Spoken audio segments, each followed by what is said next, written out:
Hi guys, so I want to say thank you for all of your support and for watching the channel. It means the world to me. Also, during December, I'm away on and off during the month, but will try to upload as often as possible, so please be patient with me. As to this video, this case has been in my head a while, ever since I saw the footage of the crime, but due to YouTube policies, I cannot show it. So during the video, I'll describe as much as I can, use screenshots and also the audio, and hopefully you'll still find it informative. Oh, and I do mention animal abuse, very briefly, and will chapter around this and put something on the screen when I'm about to talk about it. Anyway, on with the video. On the morning of the 26th of August 2015, people in the city of Roanoke in Virginia tuned into the WDBJ's morning news program, unaware they were about to witness a murder. They would have seen 24-year-old Alison Parker conducting a live interview with a woman called Vicki Gardner at Moneta's Bridgewater Plaza, when suddenly gunshots rang out. We want the people that come here to say that was 15 shots were fired in total, and within seconds, Alison and the cameraman, 27-year-old Adam Ward, lay dead, and Vicki was seriously injured. The camera caught a glimpse of the killer, and he was quickly identified as Bryce Williams, real name Vester Lee Flanagan, a man who had worked as a presenter for the same network as the victims, but had been fired almost 2.5 years before. He was a narcissist, a man whose home was covered with pictures of himself, who had filed lawsuit after lawsuit, blaming everyone else for his own inadequacies. But the evil of Flanagan was only just beginning. Whilst on the run, he would upload a video showing that he'd filmed the murders, his own snuff film. This is the story of a true monster. Welcome to Evil Among Us.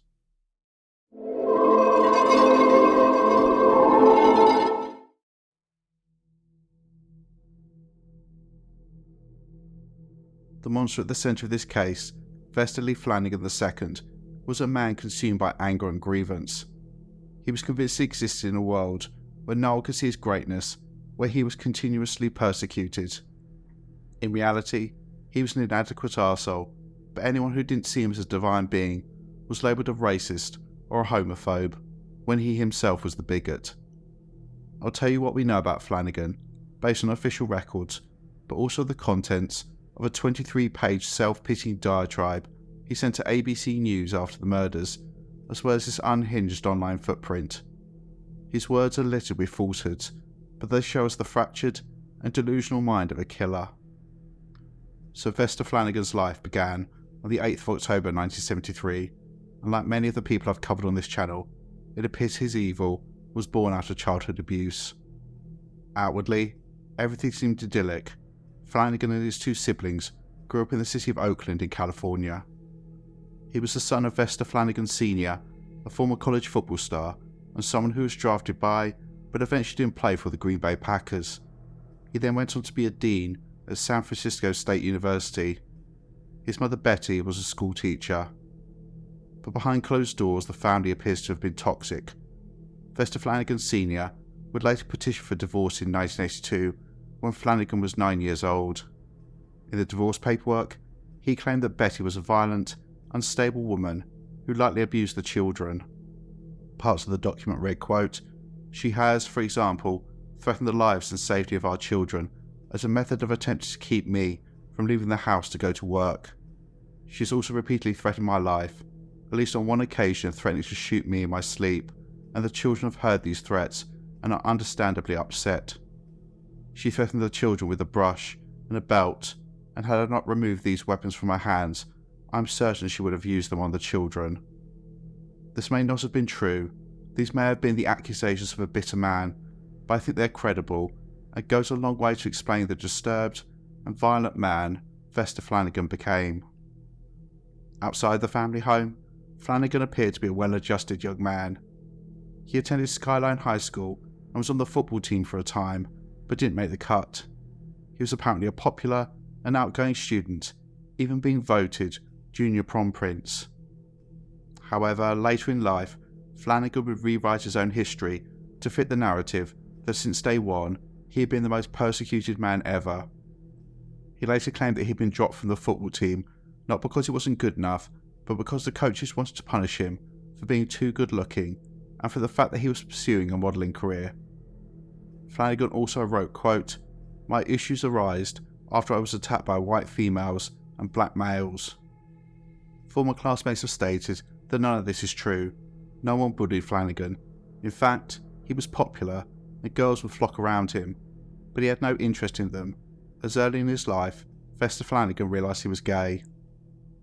After graduating from high school, Flanagan attended San Francisco State University, graduating with a degree in television and radio in 1995. During this time, it appears, like in high school, that Vester Flanagan was a popular, outgoing person. A fellow student later stated that he was, quote, "kind to all races," and they couldn't recognise the monster he became. He also interned at KPIX TV in San Francisco, and again, he was seen as a hard-working and diligent young man. Now, in any article you read about this case, or video you watch, there will likely be mention of Flanagan being a model before he pursued a career in journalism.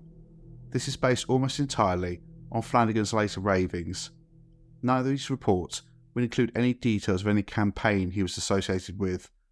There are vague references scattered about of him being in a Macy's fashion show when he was 14 years old, but aside from that, everything about his supposed career comes from Flanagan, who also claimed he was a catwalk model. However, the only photos he ever showed were some headshots or photos that Flanagan had clearly got someone else to take for him. I imagine what happened was that Vester Flanagan was approached by someone when he was a child who said that he would make a good model, but that nothing really came of this. He had some headshots, maybe had 1 or 2 jobs, but that was the end of it. But this brief period in the spotlight was important. It fueled something inside Flanagan. He was a model, superior to others. I imagine he had dreams of unlimited wealth, being on the cover of magazines. But this came to nothing. But it was something he would desperately, and I mean desperately, cling on to for the rest of his life. These same articles and videos also likely made mention of Vester Flanagan being a high-class male escort. Again, this comes from him, although there is some truth to this. Flanagan would claim, in his rambling screed after the murders, that he was at one point in his life paid hundreds, if not thousands of dollars to sleep with men. He recounted an incident, which definitely happened, where he was offered $1,000 to spend the night with a client, which he refused, and was then offered double that. The reality is that in the mid-1990s, so when Flanagan was in his early 20s, he was broke and needed money, and would trawl social media sites and gay websites looking for clients. But again, the only thing important to Flanagan was selling the lie. He was a model, a male escort, someone people wanted, someone people could not take their eyes off. The reality was that Vester Flanagan was struggling to deal with the reality of his life. He wanted to be a famous news anchor, but things were not being handed to him on a silver platter like he expected, but he was getting some opportunities. His first break came in 1995, aged 22, when he moved to the city of Midland in Texas and was a reporter for KMID TV. Soon, he was on the move again, relocating to Savannah, Georgia in 1996, and here, he worked at WTOC TV between February 1997 and March 1999. This was the only time in his life that Flanagan reflected on positively in his manifesto. This was partly because he met a man called Ken and fell in love. Everything seemed to come together, and his happiness appeared to come across in how he acted, with someone who knew him at the time describing Flanagan as, quote, "such a mild-mannered guy," with them adding, "that guy that did this is not the guy I knew." However, this would be the last semblance of normality in the life of Vester Flanagan, and things would quickly fall apart. In the year 2000, he moved to Florida, where he took a job at WTWC TV in Tallahassee, working as a reporter, but he was fired only 10 months later. It was here that the true nature of Flanagan came to the surface. He seemed distant and appeared angry. He considered himself better than everyone, better than those around him. This poky little station was just a stepping stone to greatness. Flanagan was always very serious. As one co-worker stated, quote, "he couldn't laugh at his mistakes, he couldn't laugh at himself." On one occasion, he flubbed a line during a news report, which caused everyone to have a laugh, but Flanagan was absolutely fuming. However, there was another incident which shows a disturbing side of his character, a real disregard for human life. On one occasion, Flanagan was in the field covering flooding in nearby Thomasville, Georgia, when he and his cameraman saw an elderly man trapped in a car, calling for help. Instead of helping, Flanagan continued his report, requesting the man appear in the shot in the background. Someone who was aware of this incident later reported, quote, "It was like he was using this poor, trapped elderly man as a prop." However, he did rise up the ranks and eventually became a news anchor, but he soon began falling out with colleagues, including being aggressive to 2 female employees, one of whom he shouted in their face. He was then fired. He then tried to sue the station for sexual discrimination, claiming he'd been persecuted because he was homosexual. However, when he was told there was no basis to sue, as at the time sexuality was not a protected characteristic, he changed tact and claimed that he'd been racially abused. He claimed, amongst other things, that he'd been called a monkey and that other reporters had openly said, quote, "Blacks are lazy." The station conducted an internal inquiry and concluded there was no basis to Flanagan's claims, but they wanted to get rid of him entirely, so the case was settled out of court. Again, as in my previous video, we cannot definitively say yes or no as to whether Vester Flanagan was discriminated against at some point in his life, but an important question is whether he was specifically persecuted during this time. I think the answer is a resounding no. It seems strange that his story changed from claims of homophobia to racism just so that he could file his lawsuit. But I think the biggest thing that counts against Flanagan is the fact that, as we'll get to, he saw prejudice everywhere. Everybody who didn't give him what he wanted was a racist or a homophobe. This was his way of manipulating everyone and anyone around him. The irony here is that Flanagan was clearly the racist. He would make that abundantly clear, especially after the murder. Vester Flanagan then, much to everyone's relief, decided to step away from journalism and made a career change, and there's a huge gap of over a decade in his story. We do know that he worked as a customer service representative in the Fraud Investigations Unit at Bank of America, and then he took a job as a customer service representative at Pacific Gas and Electric Company. But eventually, he returned back to journalism, and in March 2012, now calling himself Bryce Williams, he was hired by WDBJ, a TV station in Roanoke, Virginia, and this would set in motion a sequence of events which would lead to the murders of 2 people and the attempted murder of a 3rd.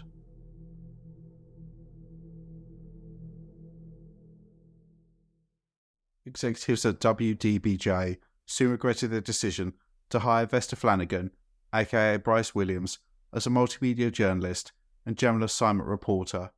Apartment. Live in Henry County, Bryce Williams, WDBJ 7. The general manager, Jeff Marks, says that Flanagan was, quote, "an unhappy man." He quickly gathered a reputation as someone who was difficult to work with. He was looking out for people to say things he could take offence to. Flanagan was rude and arrogant to his colleagues. He would not take direction and act like he was in charge.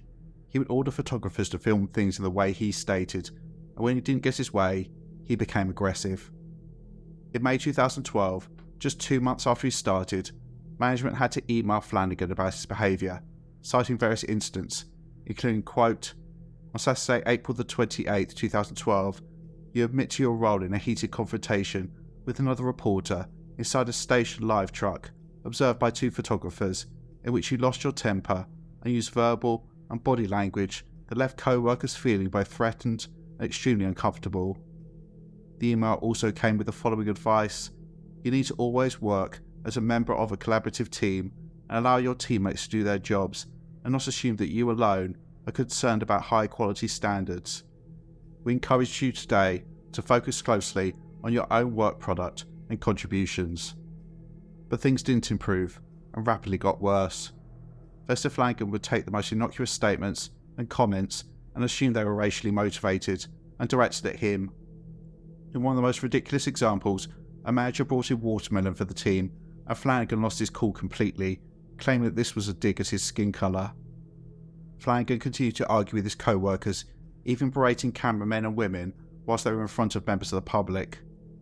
In June 2012, so just a month after the first email, Vester Flanagan received another message entitled, quote, Behavioural Improvement and Expectations. Part of it read, quote, There is no doubt in my mind that you want to do well at WDBJ 7 and have an overarching desire to please. However, your behaviour continues to cause a great deal of friction with your co-workers, particularly your photographer teammates. You must make improvements immediately, or you will face termination of employment. These messages seem to make Flanagan even worse, not better, and in December 2012, he was pulled up again, but this time for his competency on the job, including poor time management and news gathering and on-air performance. His delivery was sloppy, including standing holding his scripts rather than learning them, often screwing up his lines and appearing to repeat the same details, often incorrectly, during the same segment. Compounding this was other concerning/criminal behaviour. He was reported to bosses by a cameraman who stated that he tried to break into someone's home in order to interview one of the occupants. In January 2013, a memo was written which, looking back, likely gives a reason why one of the people murdered in this case, Alison Parker, was marked for death, and it's truly ridiculous. So it appears there was an incident where Alison, then an intern, had made a comment about looking forward to going into the field and swinging by a location. Vester Flanagan, narcissist that he was, assumed that she must be talking about him, and he claimed this was further evidence of racial abuse. People who knew Alison said that she didn't have a racist bone in her body, but more importantly, she was simply using common turns of phrase which had been twisted in the disturbed mind of this man. As one employee who knew Flanagan later stated, quote, We would say stuff like, the reporter's out in the field, and he would look at us and say, What are you saying? Cotton fields? That's racist. We'd be like, what? We all know what that means, but he took it as cotton fields, and therefore we're all racists.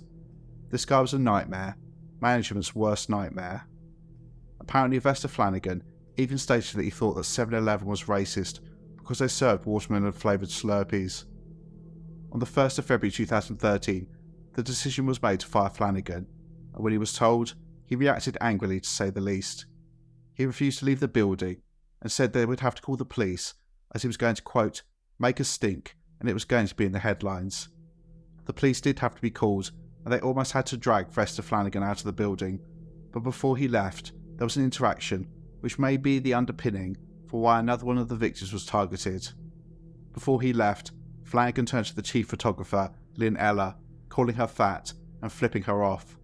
Standing next to her was a cameraman called Adam Ward, who was filming Flanagan's behaviour, likely to have a record of it. Flanagan noticed Adam and flipped him off too, before calling him fat and being escorted out of the building. However, it also appears that potentially this was the second incident involving Adam, with him having previously gone to HR about Flanagan after working with him on a story. But it needs to be said here that I think that Adam was not specifically targeted. I think he was just in the wrong place at the wrong time. Alison Parker, as we'll see, was the main target, I have no doubt. The messages sent to Flanagan about his behaviour have all been released, and I've read them. They're professionally worded, but firm in the need for him to change his ways. They're balanced, highlighting he's a valued member of the team, but also that he cannot be allowed to make others feel scared and intimidated. They were actually attempts to help a man who couldn't seem to get out of his own way. However, in Vester Flanagan's disturbed mind, he was not the problem, everyone else was. He'd been racially abused during the entire time he'd been at this job. He'd only been fired because he was black, and so he sued the news station. In a civil suit he filed in May 2013, Flanagan named 20 employees he claimed had been abusing him, and this included Alison Parker and Adam Ward. Flanagan wrote to the judge, stating, quote, What I encountered while employed at WDBJ 7 was nothing short of vile, disgusting, and inexcusable. There was a carefully orchestrated effort by the photography staff to oust me, a conspiracy. The chief photographer, Lynn Eller, even told the photographers to roll on me if they caught me doing something wrong. In apparent reference to Adam Ward, he continued, Why did one of the photographers go to HR on me after working with me only once? There was nothing to report. He also cited the incident where watermelon had been brought into the office, which apparently was a clear racial dig at him. He stated, quote, "This was not an innocent incident. The watermelon was placed in a strategic location where it would be visible to newsroom employees." He also ironically stated, "Your Honour, I am not the monster here." He demanded a trial, but only if the jury was entirely comprised of black women. The lawsuit was almost immediately thrown out. This seemed to trip something in Flanagan's head. He later wrote that he didn't find another job because everywhere he went, he was being persecuted. Instead, he sat in his apartment and seethed. While employees of the news station didn't have to deal with him anymore, his neighbours did. Flanagan was described as, quote, "rude and arrogant" by those who had the misfortune to live near him in the apartment complex he called home, which was a short distance from the TV studio. Flanagan would constantly be causing arguments about trivial issues and would often throw cat shit at the doors of neighbours who annoyed him. A look in the apartment of Flanagan would have revealed the disturbed, pathetic man he'd become. Police would later find the property sparsely furnished with cat shit trodden into the carpets. There were also multiple photographs of Flanagan, which he'd posted everywhere. These were images of him in various poses, clearly taken by others, or even himself, to give himself an ego boost, to perpetuate the lie that he used to be a model, a fantasy he'd been holding on to for decades. In his manifesto sent after the murders, Flanagan spoke about his fears of getting older. He wrote, quote, "I do not want to get old. Hell no. Please keep working out, player. When the head stopped turning, it's awful." This was just another dagger through his heart. Not only had he been denied the job he believed he was entitled to, but he was now, in his disturbed mind, losing his model good looks. He was 41 years old and had achieved nothing.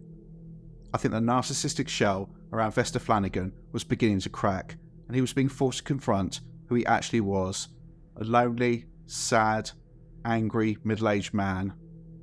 Flanagan lost himself in the internet, researching mass killers. He would later write that he admired the Columbine killers who murdered 13 of their fellow students in 1999. However, he had particular respect for Seung-Wee Cho, the perpetrator of the 2007 Virginia Tech massacre, who killed 32 people, with him writing, "That's my boy right there. He got nearly double the amount that Eric Harris and Dylan Klebold got, just saying." Flanagan would later claim that one incident triggered his murderous acts, although this was just cover for this sad, pathetic man. This incident was the Charleston church shooting perpetrated by 21-year-old white supremacist Dylan Roof, who on the 17th of June 2015 walked into a Bible study group at an African Methodist church in Charleston, South Carolina, and began shooting, killing 9 people. 2 days later, Vester Flanagan would legally buy a Glock 19, and it's clear at this point, 2 months before the murders, he'd already decided to kill. He later wrote, quote, "The church shooting was the tipping point, but my anger has been building steadily. I've been a human powder keg for a while, just waiting to go boom. I tried to pull myself up by the bootstraps, but the damage was already done, and when someone gets to this point, there is nothing that can be said or done to change their sadness to happiness. It does not work that way. Meds? Nah, it's too much." And then, after the unthinkable happened in Charleston, that was it. What sent me over the top was the church shooting, and my hollow point bullets had the victim's initials on them. As for Dylan Roof, you you want a race war, bring it then, you white. In his rambling diatribe, he also claimed that he'd been directed to kill by God.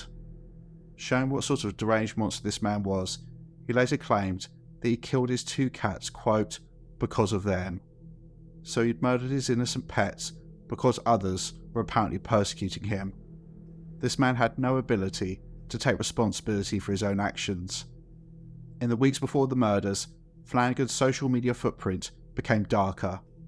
Before, he'd posted innocuous clips and photographs. By the 19th of August 2015, a week before his crimes, he posted a clip from the television show Dynasty, showing a man strangling a woman and saying, "I'm going to kill you." He also posted what appeared to be a reel from his work as a reporter, with many of the clips focusing on murder, crime, and race issues. In one clip, he was seen to be firing what appeared to be a machine gun. On the same day, he also posted a comment stating, quote, "Hell yeah, I've been a high-paid companion. You wish you could too. Laugh out loud. Harking back to a time when he apparently slept with men for money. Why he thought anyone would think this was a flex is unclear, especially when this was coming from a 41-year-old man. Vester Flanagan was looking for an opportunity to get his revenge on the world, and on the 26th of August 2015, he would enact his plan in an act of unspeakable evil, which was broadcast live into people's homes.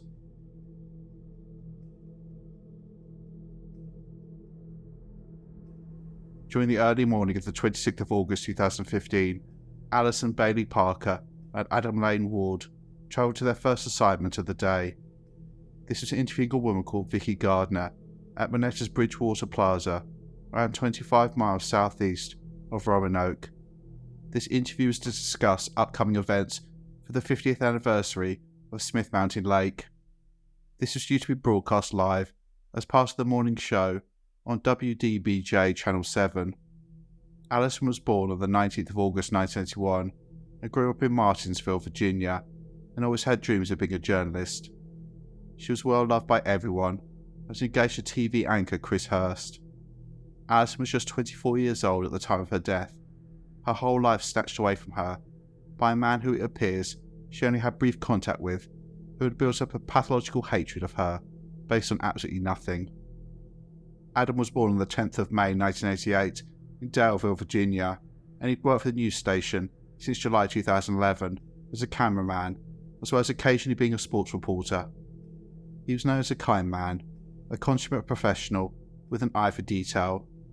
He and his fiancée, Melissa Ott, were planning to get married in July 2016, but his life would come to an end 11 months before this, at the age of just 27 years old. The specifics of how Vester Flanagan knew where the pair were is unknown, but I think we can reasonably assume that he was watching the morning show and they inevitably said what was coming up. Likely, Alison did a short piece to camera, summarising the interview she was going to give later in the show and stating her location. Flanagan saw his opportunity. He grabbed his gun, jumped in the car, and drove to Moneta's Bridgewater Plaza. He would have known that Alison was there, but I don't see how he could have known that Adam was behind the camera. He was, in my opinion, in the wrong place at the wrong time. At 6:45 a.m, Alison had begun the interview with Vicki Gardner, with Adam Ward behind the camera, when Vester Flanagan parked and approached gun in hand, with him also filming what he was doing. I tried to include a short segment of this in the first draft of this video, but it flagged with YouTube, so I'll just describe what Flanagan was filming and show a couple of screenshots. What the video shows is not only chilling in terms of the content, but there are also little details which show just how evil Flanagan was. So the video I've seen is around 30 seconds long and shows Vester Flanagan approaching Alison, Vicki and Adam. He literally stands near them for around 8 seconds, then chillingly raises the gun and points it directly at Alison. He holds the gun on her for around 5 seconds before dropping his hand at this point. He's no more than 4 feet away from her. Clearly, he wanted her to see him, to look at him, so he could see the fear in her eyes, so that she would know exactly who was ending her life, but she doesn't react. He then backs up slightly and simply stands there for around 15 seconds, looking at all three of them. I've no doubt he was waiting to be noticed, to see the fear in everyone's eyes, feeling that power, before pulling the trigger. Some people have said that Alison and Vicki had no situational awareness. I think this is a bit harsh.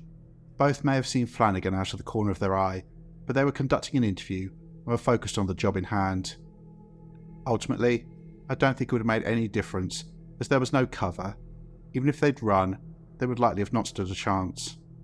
After standing, realising that he was not going to be seen and get the reaction he wanted, Flanagan raises the gun again and at almost the same moment pulls the trigger and keeps pulling it again and again and again. 15 shots were fired, with the sound of 8 being heard by people sitting in their homes. Alison ran for her life, but fell when she was shot in both the head and chest. Adam was shot multiple times in the torso. Both died almost instantly. Vicki Gardner was shot in the back, and she fell to the floor and played dead. She later recalled, quote, "I was laying down, I realised it was quiet, and everybody was down. I didn't know where he was." I was waiting for him to shoot me in the head. When he shot me in the back, I said, "I'm going to be paralysed." And then I waited. It goes real quick. Your world goes in front of you. And it did, real fast. And I said, "I'm ready." But Flanagan didn't shoot Vicki again, and he fled the scene. She would survive, but would lose a kidney and part of her colon, and she'd have to go through months of painful rehabilitation to overcome her physical injuries, but her psychological scars will likely never heal. She witnessed the execution of 2 people, right in front of her. When Adam's camera fell during the shooting, it captured an image of Flanagan, and he was soon identified as the killer, and a manhunt began.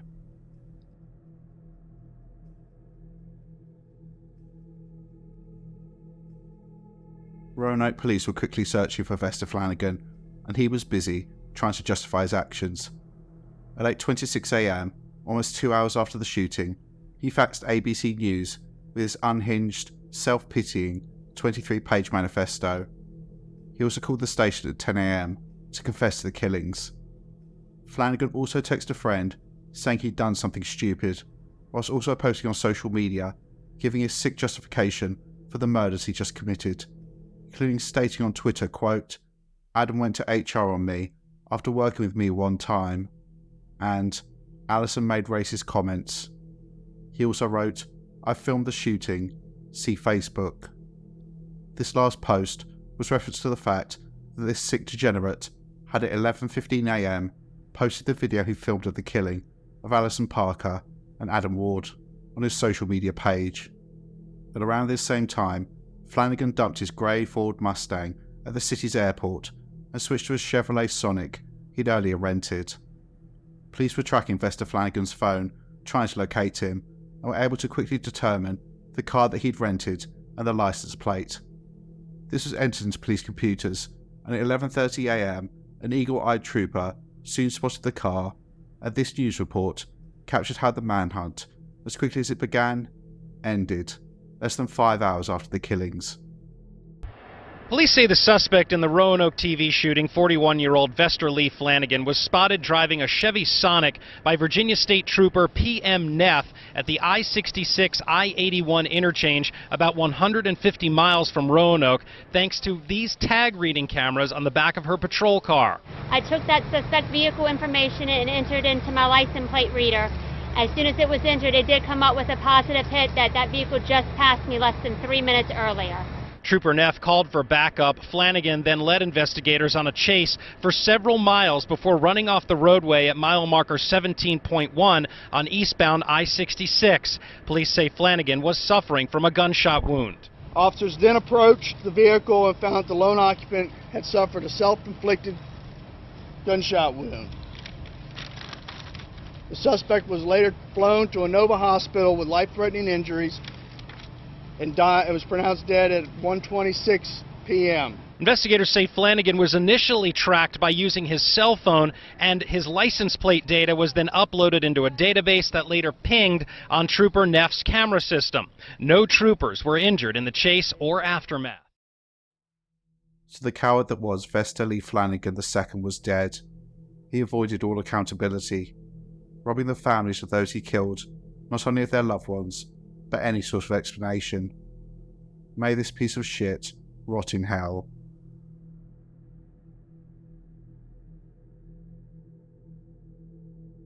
Vester Flanagan was an evil, but also truly pathetic man. The monster he became started when he was a child. If the reports of his father and divorce paperwork were true, then his mother was an unstable, volatile woman who likely beat the children, but at the very least, they would have had to have heard her making threats to kill them and her husband, clearly as a way to manipulate them. The impact of all of this was clearly profound. Flanagan would have felt terrified, likely feeling unsafe in his own home. This would have led to him growing up suspicious of everyone, but also with very low self-esteem. It's clear that his whole life revolved around being seen, which was inevitably in contrast to his childhood, where he likely felt invisible. However, he also learnt that manipulating people was the way to get what you wanted. Being voted prom prince and also having some success as a model would have stood in stark contrast to what was going on at home. People actually paid attention to him, thought he was attractive, worth something.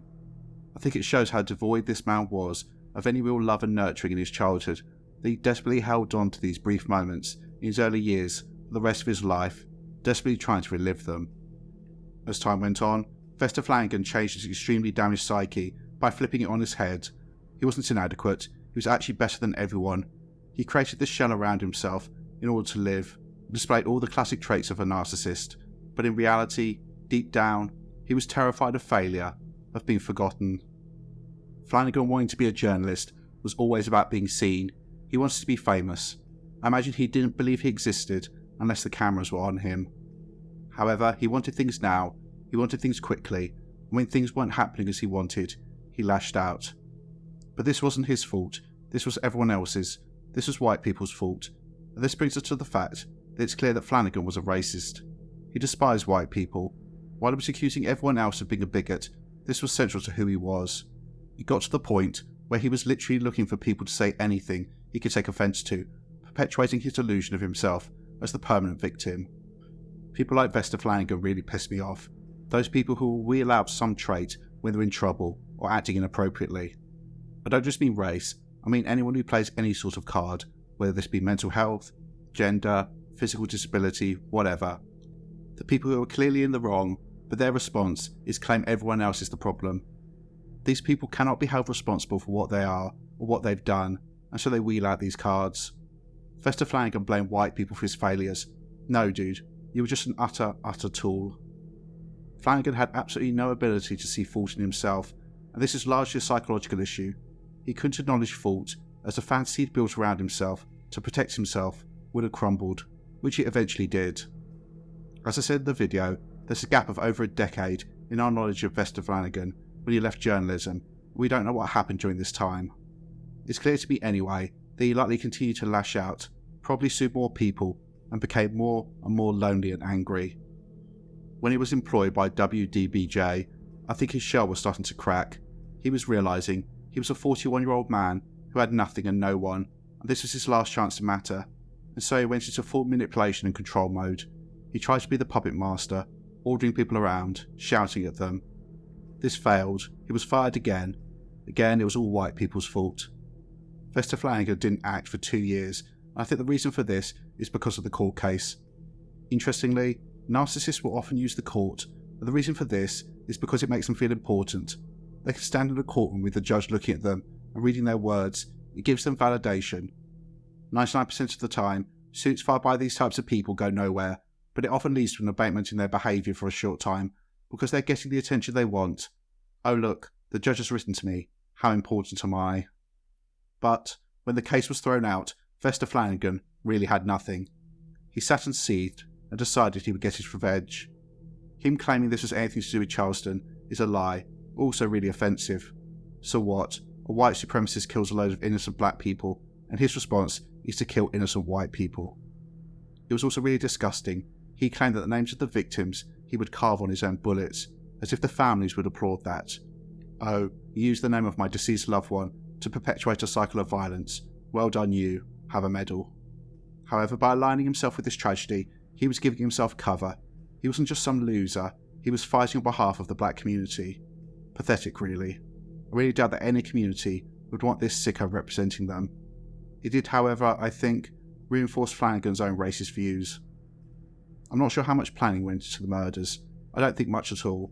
I think he saw Alison Parker on television, previously an intern, but now working a job that he'd wanted and lost.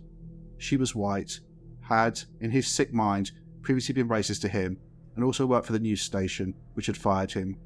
She was not a 24-year-old woman. She was the representation of everything he believed was wrong in the world, and therefore, he was totally justified in killing her. This would show everyone not to fuck with Vester Flanagan. So he drove to where she was, with the intention of executing her. She was with 2 others, and he tried to kill them both, one successfully, but as I said, I think that Adam Wall was just in the wrong place at the wrong time. Had it have been someone else, he would have killed them instead. There are so many parallels between Vester Flanagan and the mass murderers he admired. Sad, pathetic men who wanted to kill others to hit back into society who they believed had marginalised them. Pathetic little boys who felt that violence was a way to feel powerful, even just for an instance. A way to give their sad lives meaning. Unlike them, Vester Flanagan had no intention of being held accountable for his crimes. He was a coward. He would not be hauled into court like a common criminal. He spent his last few hours alive justifying the unjustifiable, trying to shape his legacy so that people would see him as being entirely justified in what he did, not a pathetic arsehole whose removal from the world was better for everyone. However, we all know the truth, Vester. We know what a sad, pathetic little man you were, and wherever you are right now, I hope you know that. So what are your thoughts on this case? If you like the content, then consider becoming a channel member by clicking the join button. You can also send a one-off donation to support the channel via the thanks button. Please like, share, and most importantly subscribe, so hopefully one day we get to 100k subs. Take care, and I'll see you in the next one.